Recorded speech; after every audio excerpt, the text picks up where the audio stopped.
चलिए भोलेनाथ की कथा को आगे बढ़ाते हुए उनके अगले कथा की ओर चलते हैं। ये एक भक्त की है। वो भगवान को बहुत मानता है और धर्म कर्म भी अच्छी तरह से करता है।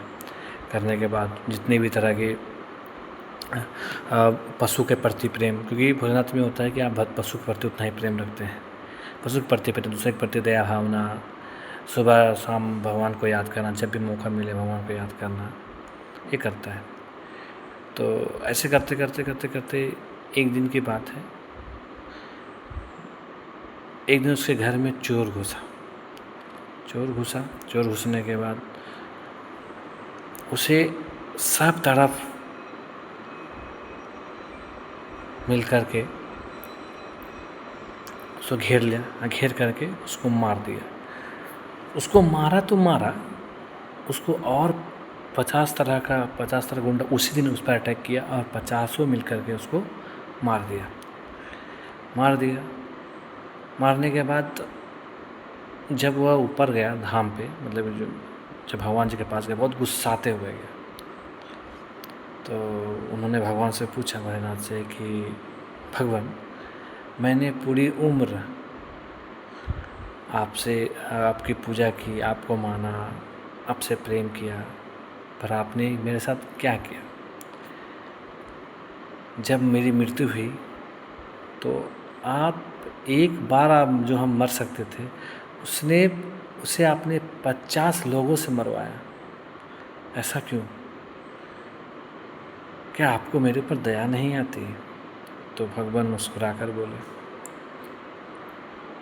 कि दया ही तो किया है बालक आपके ऊपर। ये कैसी दया है कि 50 लोग मिलकर मुझे मारे और आपने कुछ नहीं किया?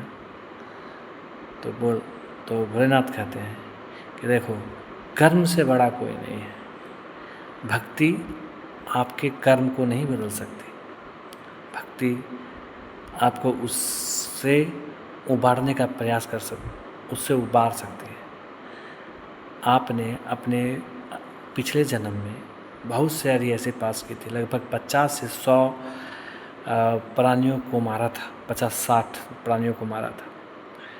अब आपने जो 60 प्राणियों को मारा था, तो उस 60 प्राणियों के द्वारा आपका मरण होना था, और उस 60 प्राणियों को मरने के, उस कर्म को पूरा करने के लिए आपको 60 बार मनुष्य योनि में जन्म लेना पड़ता।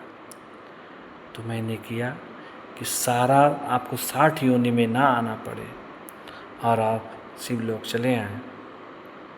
इसके लिए आपको उन 60, आप तो एक मरने ही वाले थे, इसलिए आपको वो 60 बार आपके ऊपर हमला करवाया गया, ताकि आपका एक जन्म में 60 जन्मों का पाप धुल जाए। यह सुनते ही वह भक्त भगवान के चरणों में झुक गया कि भगवान, हम आपकी महानता को नहीं समझ पाए। ऐसे ही कहानी यहाँ समाप्त होती है। तो इससे तात्पर्य यह होता है कि हम अपने कर्म से नहीं भाग सकते।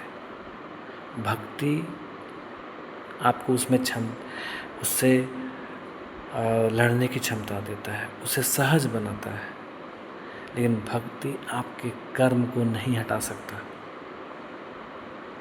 इसलिए कर्म अच्छे करें, और भगवान इस तरह से आपकी सहायता कर सकता है। आपको उसको 60 बार इस धरती पे आना पड़ता, 60 बार उस चीज़ को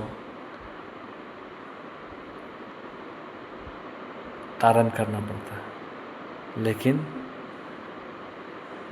उन्हें एक जन्म में ही सारा पाप धुल गए। कर्म तो उनको पड़ ये है, लेकिन जो उन्होंने मारा था उनको वो पीड़ा हुई, लेकिन वो एक बार में ही 60 पीड़ा सहन करके चले गए। इसलिए हमें भी कर्म अच्छे करने चाहिए, कि कर्म किसी को नहीं छोड़ता। आप चाहे कितना पूजा पाठ कर लीजिए, कितना भी कुछ कर लीजिए, अब भोलेनाथ के जो भक्त हैं वो अपने कर्म पे बहुत अच्छे से काम करते हैं। धन्यवाद।